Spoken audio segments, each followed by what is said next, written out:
teman-teman, perkenalkan saya Ananda Saratul Faiza dengan NIM 24102112-213 dari Fakultas Hukum Universitas Lambung Mangkurat. Pada video kali ini kita akan membahas sebuah putusan pidana untuk dianalisis, yaitu putusan Pengadilan Negeri Mamuju nomor 283/PIT-B/2011/PN-MU.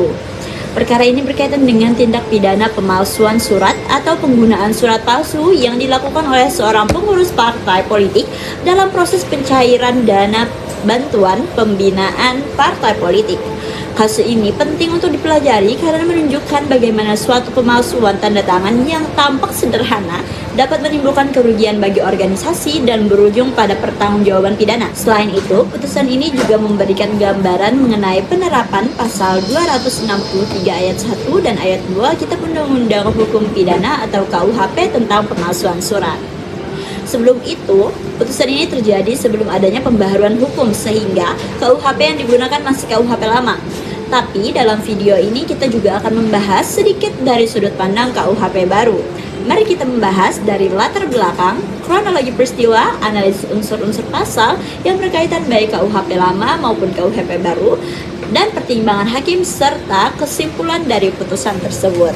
Kita masuk ke latar belakang. Dalam sistem pemerintahan Indonesia, partai politik dapat memperoleh bantuan keuangan dari pemerintah daerah untuk menunjang kegiatan organisasi dan pendidikan politik.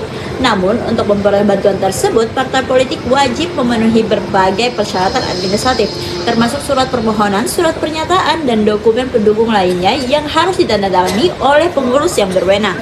Permasalahan muncul ketika salah satu pengurus partai membuat dokumen yang memuat tanda tangan pihak lain tanpa izin dan kemudian menggunakan dokumen tersebut untuk mencairkan dana bantuan partai.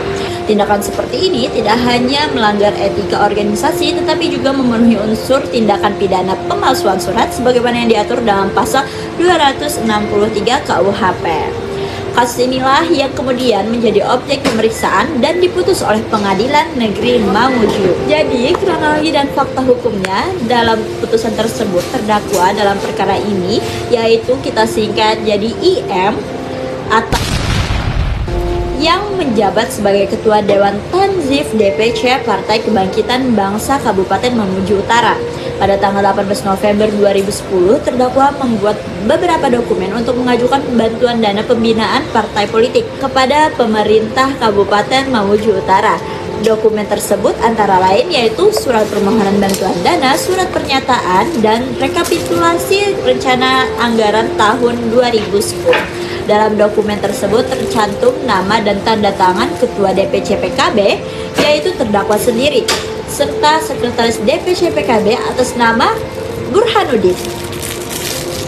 Namun, tanda tangan Burhanuddin ternyata bukan tanda tangan asli.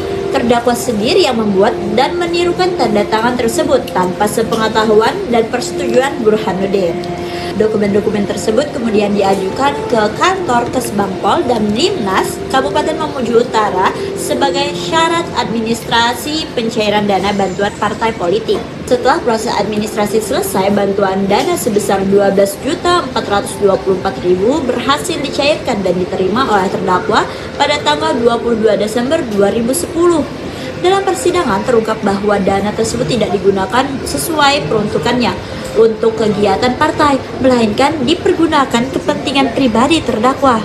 Kasus ini terungkap setelah Burhanuddin mengetahui bahwa namanya dan tanda tangannya digunakan dalam dokumen pengajuan bantuan tanpa izin. Untuk memastikan keaslian tanda tangan, dilakukan pemeriksaan laboratorium forensik Polri Cabang Makassar. Hasil pemeriksaan menyimpulkan bahwa tanda tangan Burhanuddin dalam dokumen tersebut merupakan tanda tangan karangan atau tanda tangan terdakwa didakwa dengan pasal 263 ayat 1 KUHP tentang membuat surat palsu atau memalsukan surat. Pasal ini memiliki 4 unsur. Yang pertama yaitu barang siapa. Yang dimaksud barang siapa adalah setiap orang yang dimintai pertanggungjawaban pidana. Dalam perkara ini, identitas terdakwa telah jelas dan tidak terdapat kesalahan mengenai subjek hukum.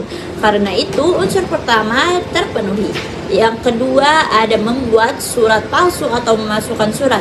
Hakim menilai bahwa terdakwa telah membuat dokumen yang memuat tanda tangan palsu atas nama Burhanuddin. Fakta ini dibuktikan melalui keterangan saksi Burhanuddin, pengakuan terdakwa, dan hasil pemeriksaan laboratorium forensik. Karena terdapat perubahan terhadap keaslian surat melalui percantuman tanda tangan palsu, unsur ini dinyatakan terpenuhi. Unsur ketiga yaitu dengan maksud menggunakan surat seolah-olah asli. Terdakwa membuat dokumen tersebut sejak awal untuk digunakan sebagai syarat pencairan dana bantuan partai politik. Artinya, tujuan pembuatan surat palsu tersebut memang agar dianggap sebagai dokumen asli yang sah. Oleh karena itu, unsur ketiga juga terbukti. Unsur keempat dapat menimbulkan kerugian. Penggunaan surat palsu tersebut mengakibatkan dana bantuan partai sebesar Rp12.424.000 cair dan kemudian tidak digunakan untuk kepentingan partai. Akibatnya, DPC PKB Kabupaten Mamuju Utara mengalami kerugian dan program kerja partai tidak dapat berjalan sebagai semestinya. Karena ada potensi dan kenyataan kerugian yang timbul, maka unsur keempat juga terpenuhi. Selain membuat surat palsu, terdakwa juga didakwa menggunakan surat palsu sebagaimana pasal 263 ayat 2 KUHP. Pasal ini memiliki 3 unsur, yaitu barang siapa, dan unsur kedua dengan sengaja memakai surat palsu, bahwa terdakwa sendiri yang menyerahkan dokumen tersebut kepada Kesbangpol sebagai syarat pencairan dana bantuan.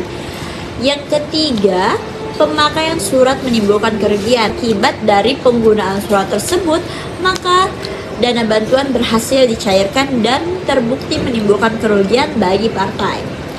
Sedangkan berdasarkan dalam KUHP baru, ketentuan mengenai pemalsuan surat diatur dalam pasal 391 Junto pasal 392 Undang-Undang Nomor 1 Tahun 2023. Pasal 391 KUHP baru pada prinsipnya mengatur perbuatan membuat surat palsu, memalsukan surat dengan maksud menggunakan atau menyuruh orang lain menggunakan surat seolah-olah asli, dan jika penggunaannya dapat menimbulkan kerugian. Sedangkan pasal 392 KUHP baru mengatur dengan sengaja menggunakan surat palsu dan atau surat yang dipalsukan seolah asli jika penggunaannya dapat menimbulkan kerugian. Sebenarnya kurang lebih aja ya guys.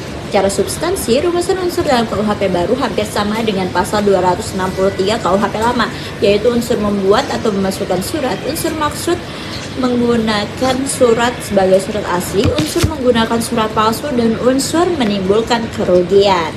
Memasuki pertimbangan hakim, Majelis Hakim menyatakan seluruh unsur pasal 263 ayat 1 dan pasal 263 ayat 2 KUHP telah terbukti secara sah dan meyakinkan. Hakim juga menyatakan tidak terdapat alasan pembenaran atau alasan pemaaf yang dapat menghapus pertanggungjawaban pidana terdakwa.